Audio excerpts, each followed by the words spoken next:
This is Billy Houck, and I'm here at the Cooley Gallery with former Washington Redskins tight end Chris Cooley. Billy, thanks, man. No problem. It's good to be here with you. So, when did you first have the idea to open up your own art gallery? I was an art major at Utah State University. My plan was to be a high school art teacher.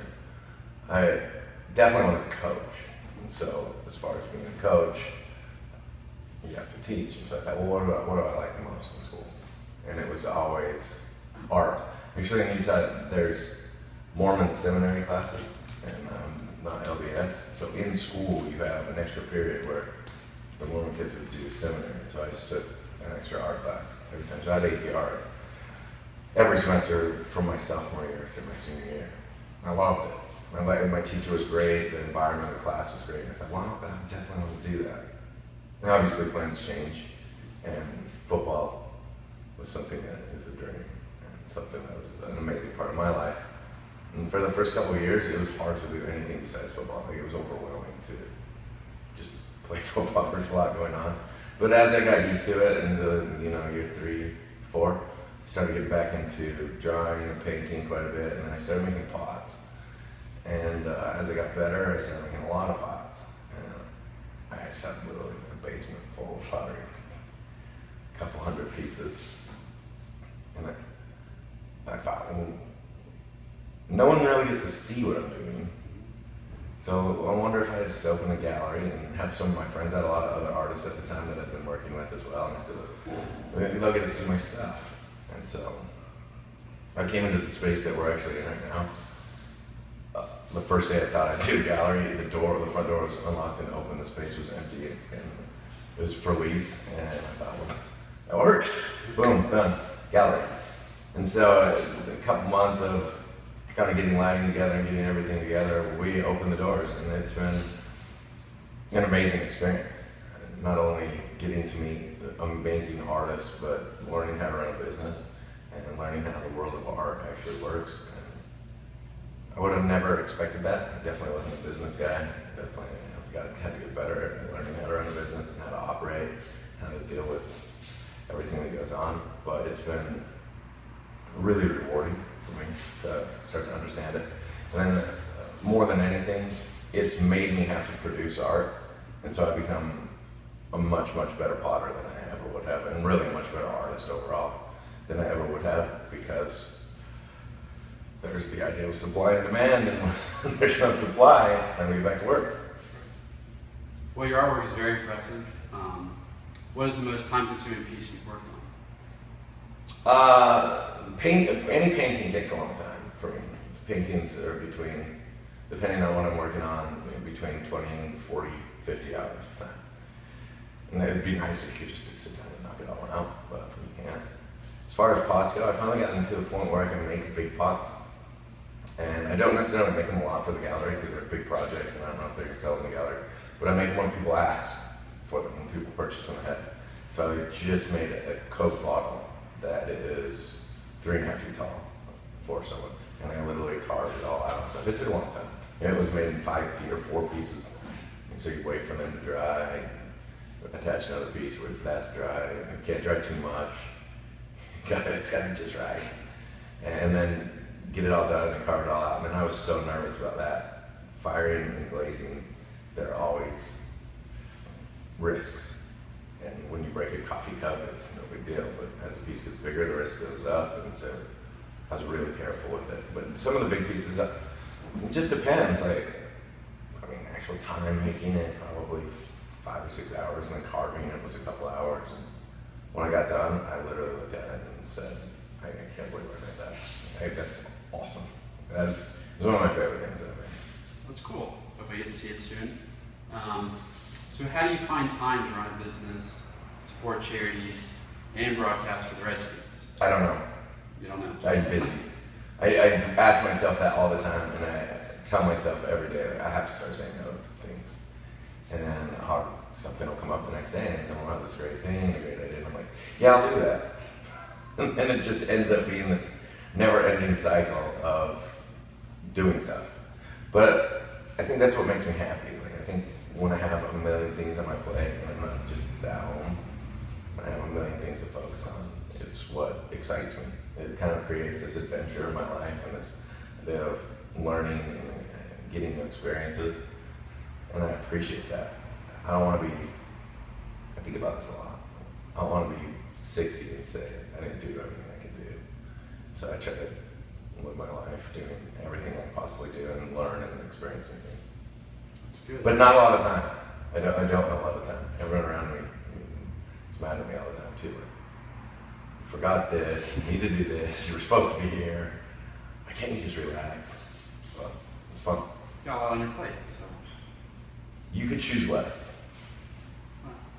I don't. You choose not to. Switching topics a little bit, what do you miss the most about football? I miss, and I didn't think I would miss this, I miss running out of town. I miss that game day experience.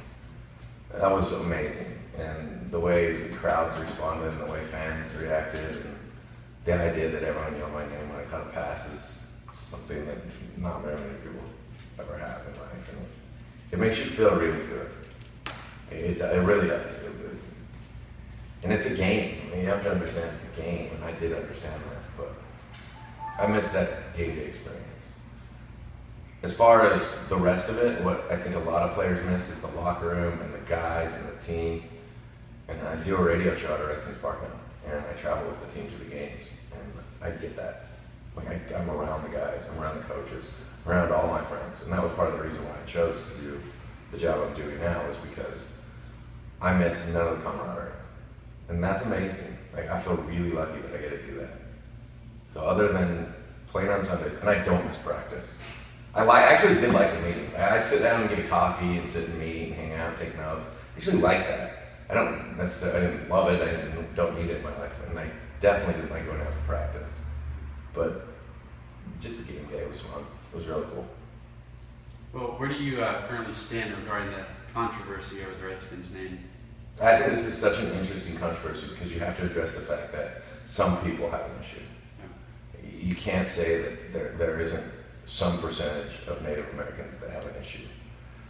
Because of that, I've spent a lot of time actually traveling to reservations, and I've been to almost 6 different reservations, a couple with the Redskins, a couple on my own, and I just ask people how they feel. I know I've talked to over 15 or 16 different tribes. I know that I've talked to over 2,000 Native Americans individually. I still have not had one person tell me that they have a problem with it. So to me, you weigh out what percentage doesn't like something in life, and you say, if 5% of something in life isn't liked, does it cease to exist? Not really. Look at the approval ratings of anything. Look at approval rating of Santa Claus, it's less than 80%. Look at approval rating of our president, it's less than 50%. He's still the president.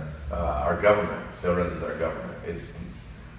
And you definitely don't want to be insensitive to a people, but when you understand that as a majority, or it is a majority, it's more than 9 out of 10 have no problem with the name. You understand that as a majority of people, there isn't an issue. It really makes you think. And a lot of the people that say I don't have a problem with the name love the name. A lot of Native Americans are really proud of the name. They don't want it to go away. They feel like it recognizes their people. And I think the last thing that really started to impact me was they need help on reservations more than changing the name. They have major issues with healthcare, with drug and alcohol abuse, with education, with family problems, and that a tribe and our government is spending millions of dollars fighting a political campaign to change the name of a football team instead of spending millions of dollars to help the actual people that they say they're fighting for is a big issue to me. And I think it goes deeper than a few people being offended by the name. I think it becomes more of a few people making a statement out of who they are by using that for themselves, and that's a real problem. And how much does it mean to you that even after football, you're such a popular guy with the fan base? I mean, people, they still line up just to get an autograph from you and get a photo with you. How much does that mean to you? I think our community and the people around me and the DC fans have been so amazing, and that was a major part of why I chose not to ever play for another team. I had opportunities to play for another team, but I thought, I love it here, and this is home. These people treat me like it's home.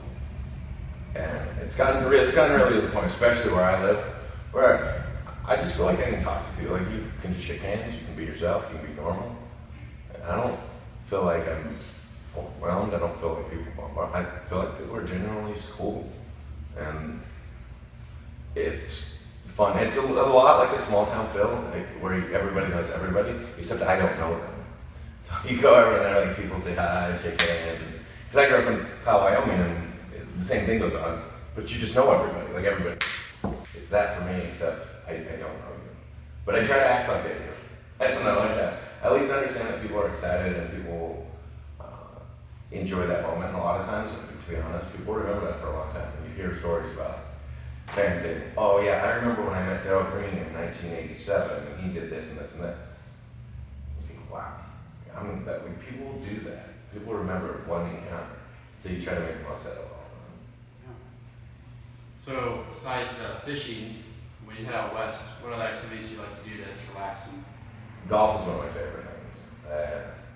I wish that I had more patience to practice it more, because I think it's a blast, but golf is awesome. Creating anything. I love to make pottery, I love to paint, draw, but I just laid the tile floor in my house, and to me that's creative. It's like working. I like that. I made concrete countertops in my house in Wyoming, which was awesome. It was so much fun doing that project. I installed the floor. Just doing stuff. I love to be outside. I love to pretty much hang out any time outside. I love any sport. I don't like watching them very much, which is funny. I have a hard time sitting through an entire game and watching a game of anything. I can watch football on film, but any other sport is like pulling teeth to sit and watch. But I'll go play any sport. Go play a game of rec softball is a blast to me, or flag football, or being active. I guess playing any sport is fun. I'd go play tennis right now, and I would get way into it. It just doesn't matter. But I wouldn't watch tennis. But I would play. Maybe later, but yeah. Are you good? No, not at all. No. Thank you. You will have to play in those shoes in that class. That's okay. And I wear my swimsuit, so. Because I didn't make a video on this. It's a little bit of pottery. So, I think that's paint. I look very professional. Yes. I try to show up like professional all the time. Everyone wants to know, when is there going to be a sequel to your film, Ghosts Don't Exist? I don't know. That was actually a really cool experience. A couple guys sat down with me and asked me if I wanted to help produce the film. And they were guys that I really liked, and they were guys that cared a lot about what they were doing. I honestly had no part in most of it. I had a small role, which was hilarious, and I'm really bad. I'm small role, but I helped them create a film, and I helped them create something that they really wanted to do. And I didn't want to get in their business about how they did it. And it was cool to watch happen.